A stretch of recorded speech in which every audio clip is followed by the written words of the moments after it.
Yang berbahagia Datuk Baharia Muhammad Tamir, Deputy Sekjen of MITI,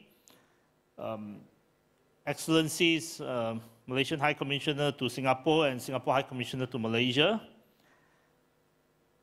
Yang berbahagia Datuk Sheikh Samsul Ibrahim, CEO of MIDA, Yang berbahagia Tan Sri Datuk Sri Zamzam Zairani Muhammad Isa, Chairman of Maybank, and also Ms. Ng Wei Wei, CEO of UOB Malaysia, and many friends who I see here, which I don't intend to name everyone, but I welcome your presence. I see so many friends and so many important leaders from Singapore and from Malaysia, and I would like to say that this is a great gathering. Salam Sejahtera, Salam Malaysia Madani. This gathering is very timely.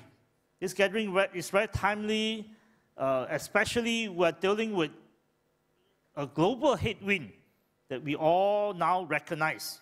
And we probably also recognize that what we are dealing with is not just a short-term effect, but we are probably seeing a major shift in global trading system.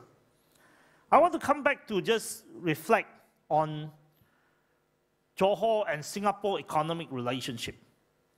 There are many people who ask me, will JS-SEZ succeed? Given that this is not the first time we try to integrate Johor and Singapore economy.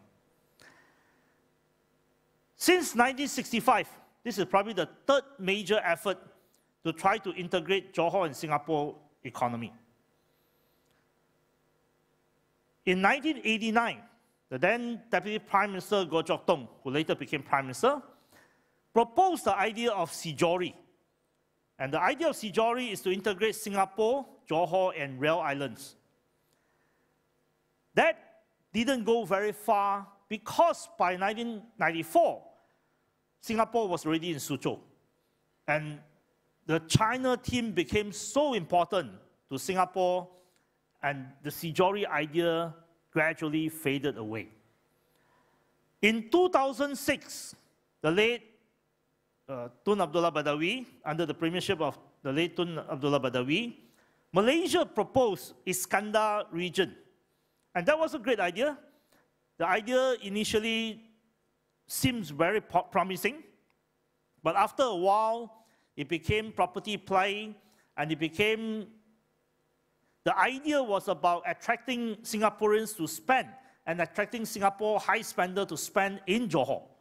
There was no integration of supply chain, or there was no integration of the workforce. But I think this time is different. This time is different because both sides recognize that the world has changed.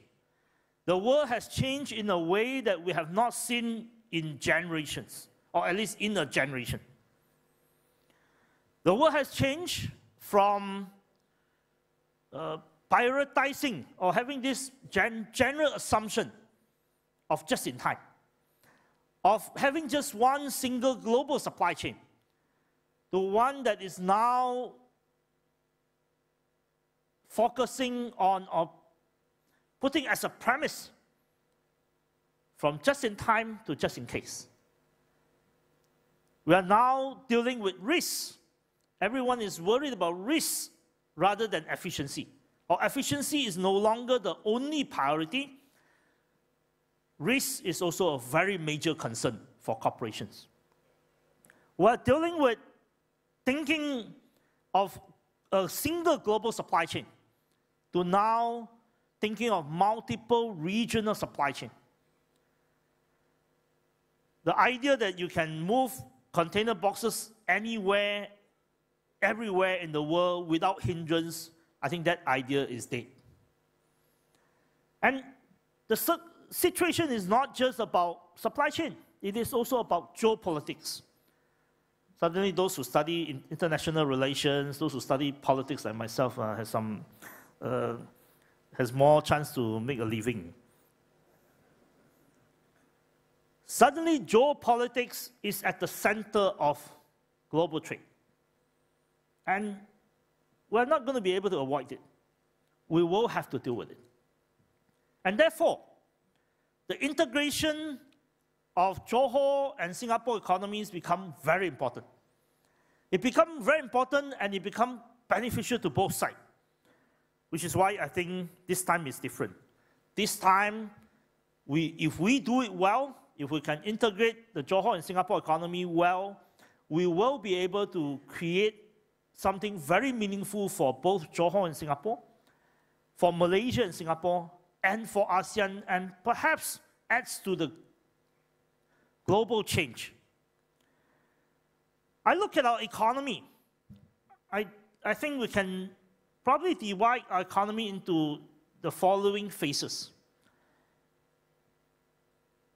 For the longest of time, up until probably 1970s, the Malaysian-Singapore economy was essentially a mercantile or resource-based economy.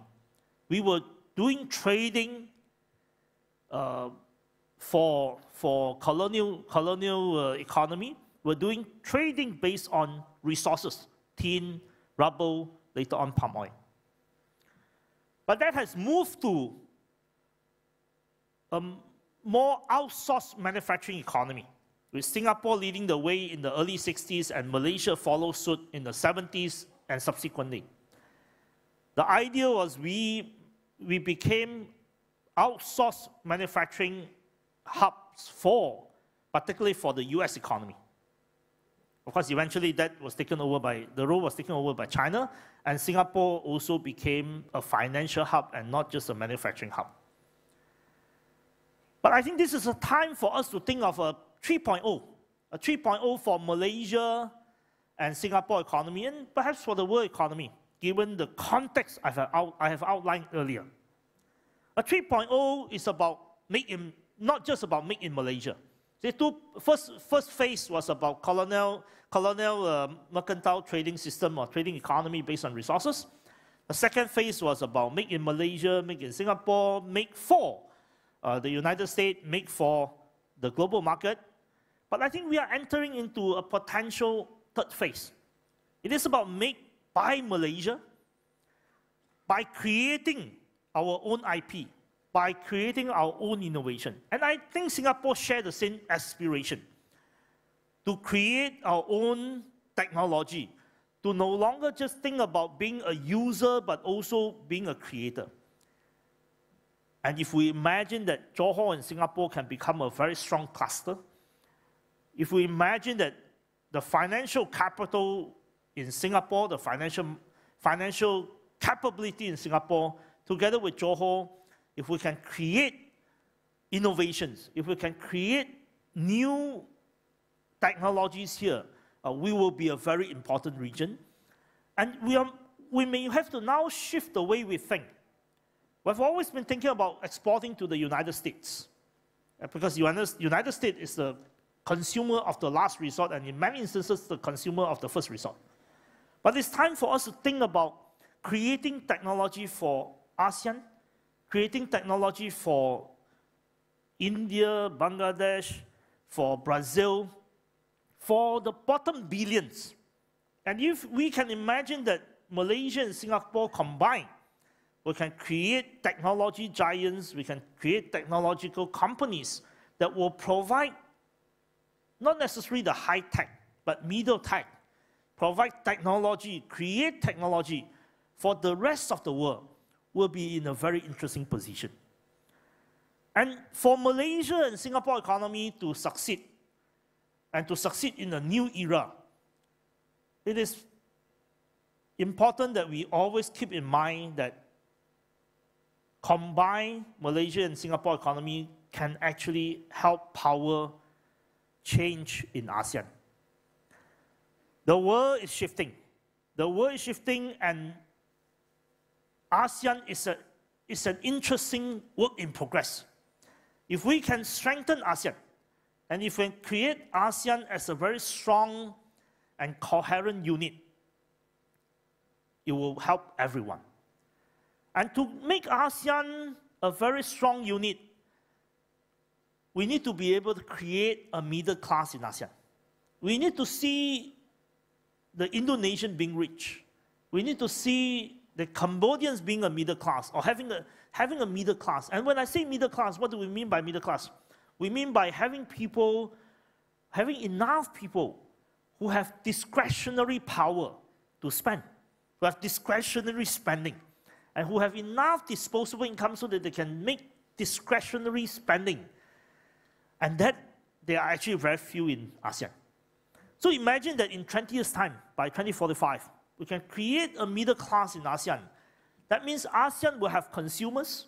ASEAN becomes a consumer base, and we're not seeing ourselves just as producer, we're also seeing ourselves as consumer. And we will be able to create a lot more two-way, three-way trades with other regions.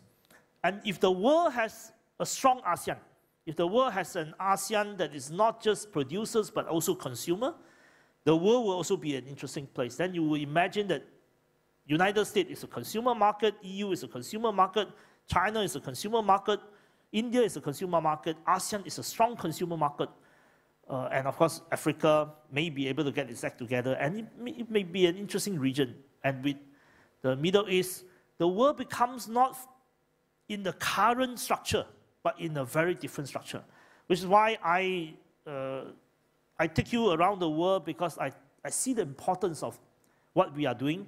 You're actually in my constituency, my state constituency. I'm both MP for Iskandar Putri and also Adun for Perling. But I want to take you to this broader picture, because I think what you are doing now today, what we are doing together today, is important. It's not just about Johor and Singapore. It also has wider implication, and if we do well, we play a small role in creating a better world. Thank you very much. Thank you to Maybank for sponsoring, and thank you everyone for attending.